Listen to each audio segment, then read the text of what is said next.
कुछ दिनों से गांव में मूसलाधार बारिश हो रही थी, जबकि यह फसलों की कटाई का समय था। पर कुछ दिन पहले सब कुछ ठीक था। फसलों की कटाई का समय आ गया था और सब कुछ ठीक-ठाक चल रहा था। भाई, इस बार सबकी फसल अच्छी दिख रही है। हाँ, सही कहा रामू भाई। मैं इस बार फसल बेचकर साहूकार का सारा कर्ज चुका दूंगा। हाँ, मैं भी घर की मरम्मत करूंगा। चलो मिलते हैं कल।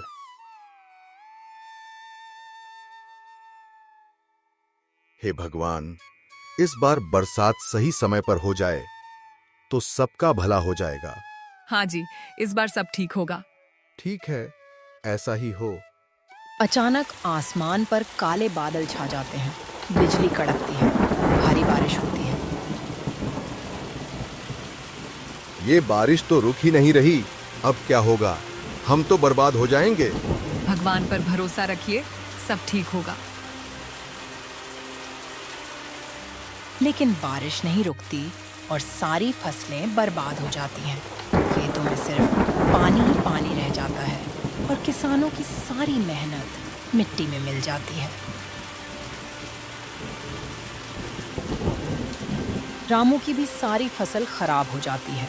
वो खेत के बीच खड़ा होकर टूटे मन से कहता है, हे भगवान, इस बार तो हमारी सारी उम्मीदें डूब गईं। अब साहूकार का कर्ज कैसे चुकाऊंगा? बर्बादी के बाद भी कर्ज तो कर्ज ही था। साहूकार ने अपना हिसाब मांगा। रामू, कर्ज लौटाओ वरना तुम्हारी जमीन मेरी। साहूकार जी, फसल बर्बाद हो गई है, थोड़ा समय दीजिए। 2 दिन का समय देता हूँ। अगर पैसे नहीं लौट आए तो तुम्हारी जमीन मेरी। रामू बेबस था। उसने बहुत मिन्नतें की, लेकिन साहूकार नहीं माना। रामू घर वापस आता है और सारी बातें अपनी पत्नी को बताता है। 2 दिन का समय दिया है साहूकार ने। अगर पैसे न दिए तो जमीन छीन लेगा। अब हम क्या करेंगे रामू? ये घर, ये खेत ही तो हमारी सारी उम्मीद थे। रामू चुपचाप बैठ जाता है। उसकी आंखों में आंसू छलक आते हैं। 2 दिन बीत जाते हैं और पैसों का इंतजाम नहीं हो पाता। मजबूर होकर रामू अपनी जमीन साहूकार को दे देता है। अब ये जमीन मेरी हुई। देख लिया, कर्ज न चुका पाए तो क्या होता है। रामू चुपचाप वहां से चला जाता है। उसके कदम भारी हो चुके हैं, आंखों में आंसू हैं और दिल पर बोझ।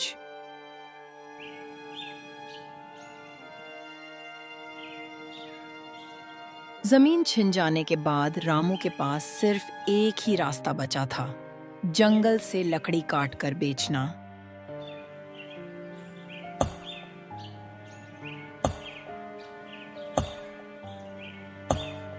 रामू रोज लकड़ियां काटता और उन्हें घर ले जाता। उन्हें बेचकर कुछ पैसे कमाता। एक दिन रामू हमेशा की तरह जंगल में लकड़ी काट रहा था। तभी वहां पर एक साधु आते हैं। बेटा, मुझे बहुत भूख लगी है। तुम्हारे पास कुछ खाने को है क्या? नहीं साधु महाराज, मेरे पास खाने को तो कुछ नहीं है, पर मेरे पास 5 रुपए हैं। आप पास के ढाबे से भोजन कर सकते हो। रामू के पास और पैसे नहीं थे, फिर भी उसने वो 5 रुपए साधु को दे दिए। बेटा, तुमने अपने पास कुछ न होते हुए भी मेरी मदद की है। मैं तुम्हें एक राज बताता हूं। इस जंगल में एक बाजार लगता है। मैं तुम्हें उसका रास्ता बता देता हूं। तुम वहां से सामान खरीदकर बेच देना और अपना घर चलाना। इतना बोलकर साधु वहां से चला जाता है। रामू भी घर चला जाता है, लेकिन साधु की कही बातें उसके मन में ही घूमती रहती हैं। अगले दिन रामू किसी को बिना कुछ बताए चुपचाप जंगल की ओर निकल जाता है।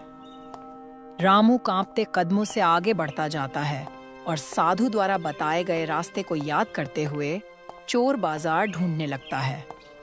रामू काफी देर जंगल में भटकने के बाद अचानक रुक जाता है। पेड़ों के बीच से एक चमकती हुई रोशनी और शोरगुल की आवाजें आती हैं। वह धीरे धीरे आगे बढ़ता है और उसकी आंखें हैरानी से फैल जाती हैं। उसके सामने चोर बाजार था। रामू धीरे धीरे हिम्मत जुटाकर कोने में लगी 2 दुकानों के पास जाता है। ये बाजार में क्या क्या मिलता है? यहाँ वो हर चीज मिलती है जो तुम्हें चाहिए। तो फिर चावल और गेहूं की क्या कीमत है? तुम कोई भी अनाज लो, सब 1 रुपए का 50 किलो है। अरे वाह!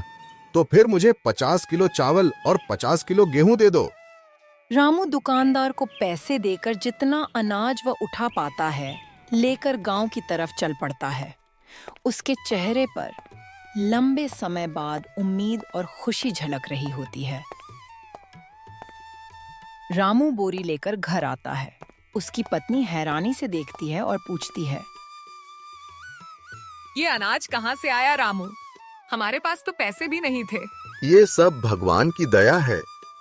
मुझे एक साधु बाबा ने एक जगह बताई है, वहाँ अनाज बहुत सस्ता मिलता है। सच रामू? अगर ऐसा है तो अब हमारा घर फिर से चल पाएगा। रामू, ये तो बहुत सारा अनाज है। एक काम करो, कुछ तुम दुकान पर बेच दो तो थोड़े पैसे भी मिल जाएंगे।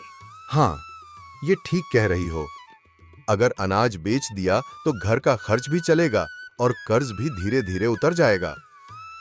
रामू अनाज की बोरियां उठाकर पास के किराना स्टोर पर जाता है।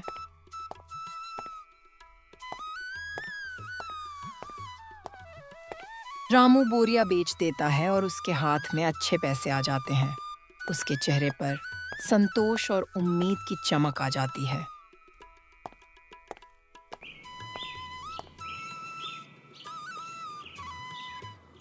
अगले दिन फिर से रामू चोर बाजार जाता है। इस बार वह और भी सामान खरीद लाता है, चावल, गेहूं, दालें और कुछ मसाले भी। धीरे धीरे यह सिलसिला चलता रहता है। रामू हर बार बाजार से बोरी भरकर सामान लाता, गांव में बेचता और अच्छा मुनाफा कमाता। कभी जो रामू अपनी जमीन खोकर बेबस हो गया था, वही आज पूरे गांव का सहारा बन चुका था। मेहनत और नेकदिली ने उसकी किस्मत को बदल दिया। जिस इंसान के पास अपने बच्चों को खिलाने तक के लिए अनाज नहीं था, अब वही इंसान अपना घर, अपनी दुकान और अपनी पहचान बना चुका था। साहूकार का एक आदमी ये खबर साहूकार को जाकर बताता है। मालिक, वो रामू, वही गरीब किसान, अब तो बड़ा आदमी बन गया है। उसके पास नया घर है और गांव के चौक पर अपनी दुकान भी खोल ली है। क्या वो रामू जिसके पास खाने को दाना नहीं था? ये कैसे हो सकता है? साहूकार अपने आदमी से बात कर ही रहा होता है कि पीछे से रामू आत्मविश्वास के साथ वहां पहुंचता है। साहूकार जी, ये लीजिए आपके कर्ज के पूरे पैसे, और अब कृपा करके मेरी जमीन के कागजात मुझे वापस कर दीजिए। हाँ हाँ रामू, क्यों नहीं, मैं अभी तुम्हारी जमीन के कागज वापस कर देता हूँ।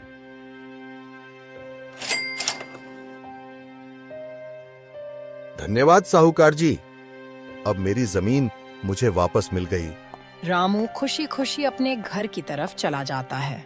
जिस जमीन को खोने के बाद रामू टूट गया था, आज वही जमीन उसे उसकी मेहनत और सच्चाई की ताकत से वापस मिल गई। ये रामू के पास इतना पैसा आया कहां से? इसका पता लगाना पड़ेगा।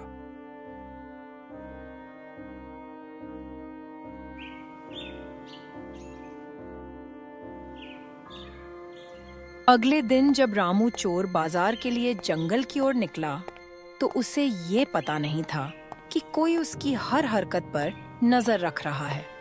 साहूकार चुपके चुपके उसका पीछा कर रहा था। ओह, तो रामू यहाँ से माल खरीदता है। ठीक है, कल मैं भी यहाँ आऊंगा और सोना खरीद लूंगा। फिर देखता हूँ कैसे रामू मुझसे आगे निकलता है।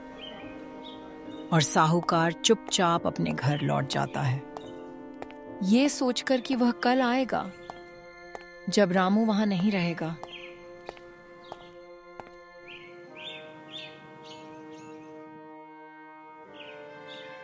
अगले दिन साहूकार चोर बाजार के लिए निकल जाता है।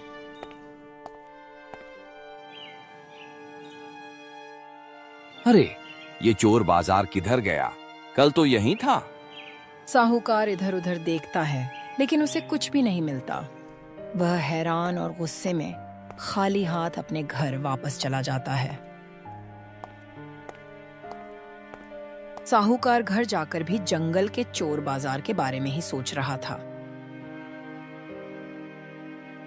रामू अपनी पत्नी से कहता है, मैं सोच रहा हूँ एक आखिरी बार चोर बाजार से कुछ खरीद लूं और सबका धन्यवाद कर दूं, क्योंकि उसी की वजह से हमें सब कुछ मिला है। जैसा आपको ठीक लगे। रामू जंगल के रास्ते पर जा रहा होता है कि तभी उसे वही साधु मिलते हैं जिन्होंने उसे चोर बाजार का रास्ता बताया था। प्रणाम साधु महाराज। कहाँ जा रहे हो बेटा? मैं चोर बाजार की तरफ जा रहा हूँ। पर वो चोर बाजार अब वहां नहीं है। अब वो कहीं और लगा होगा, किसी और जरूरतमंद की मदद करने के लिए। इसलिए तुम घर जाओ और सुखी रहो। ठीक है साधु महाराज। और रामू वापस घर की तरफ चल पड़ता है। रामू घर लौट ही रहा होता है कि रास्ते में साहूकार मिल जाता है और कहता है, मुझे पता है तुमने सारा पैसा चोर बाजार से कमाया है। तुम जल्दी से मुझे उस बाजार का रास्ता बता दो, वरना अच्छा नहीं होगा।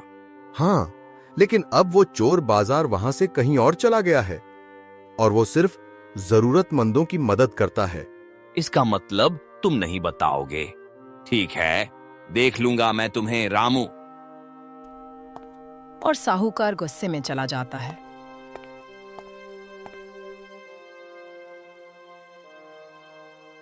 अगली रात जब रामू अपनी दुकान बंद करके घर चला जाता है, उसके जाने के बाद साहूकार वहां आता है और उसके हाथ में जलती हुई मशाल होती है। और गुस्से से तिलमिलाया हुआ साहूकार आधी रात को चोरी छिपे रामू की दुकान को आग लगा देता है। जैसे ही वह भाग रहा होता है, गांव का सरपंच उसे देख लेता है, पर तब तक दुकान बर्बाद हो चुकी होती है और साहूकार भी वहां से भाग जाता है।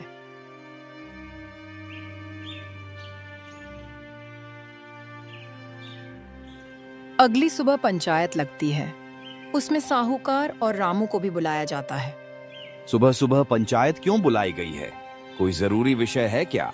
हाँ, कल रात किसी ने रामू की दुकान जला दी है। उसी बारे में सब चर्चा कर रहे हैं। ये रामू की दुकान किसने जलाई? साहूकार जी, इतने भोले मत बनो। कल मैंने तुम्हें रामू की दुकान जलाते हुए देख लिया था। और हाँ, कल ही इसने मुझे धमकी भी दी थी। बोलो साहूकार, तुम्हारा क्या कहना है इसके बारे में? हाँ, मैंने ही गुस्से में आकर रामू की दुकान जलाई थी। मुझसे उसकी तरक्की देखी ही नहीं गई। साहूकार, तूने जमीन छीनी, कर्ज के नाम पर लूटा और अब दुकान भी जला दी। तू गांव में रहने लायक नहीं है। गांव वालों, गुस्से से नहीं, सच्चाई और मेहनत से ही इंसान जीतता है। साहूकार ने अपनी गलती मान ली है, अब उसे माफ कर दो। हाँ, पर साहूकार, तुम्हें रामू की दुकान दोबारा बनवानी पड़ेगी और गांव के सब किसानों का कर्ज आधा करना पड़ेगा। ठीक है, जैसा आप सब कह रहे हैं वैसा ही होगा। अन्याय चाहे कितना भी बड़ा क्यों न हो, जब लोग एकजुट होकर खड़े होते हैं तो सच की जीत और बुराई की हार तय हो जाती है।